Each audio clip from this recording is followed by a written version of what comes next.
മഗ്രിബ് നമസ്കാരം കഴിഞ്ഞിട്ടുള്ള പ്രാർത്ഥന, ആ പ്രാർത്ഥനയ്ക്ക് ഉത്തരമുണ്ട്, പാഴാക്കി കളയരുത്. അള്ളാഹു നമുക്ക് ഈമാൻ നൽകി അനുഗ്രഹിക്കുമാറാകട്ടെ. എന്റെ പ്രിയമുള്ള സഹോദരങ്ങളെ, ഇശാ നമസ്കാരം ഖബറിന്റെയും നാളത്തെ പരലോകത്തെ അന്ത്യനാളിന്റെയും ഇരുളാണ് നമ്മളെ ഓർമ്മപ്പെടുത്തുന്നത്. ഇശാ നമസ്കാരമൊക്കെ വല്ലാതെ ഇരുളാണല്ലോ. അപ്പൊ ആ ഇശാ നമസ്കാരം നമ്മളെ ഓർമ്മപ്പെടുത്തുന്നത് പള്ളിപ്പറമ്പിലെ ഖബറിന്റെ അകത്തുള്ള ഇരുളിനെയാണ് ഓർമ്മപ്പെടുത്തുന്നത്.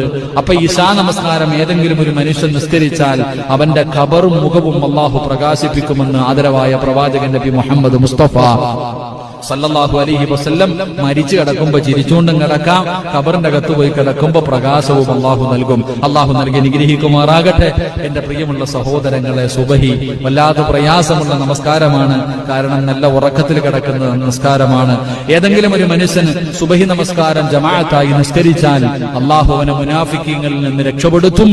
അതുപോലെ തന്നെ നരകമോചനം നൽകി സ്വർഗം നൽകുമെന്ന് ഹദീസിന്റെ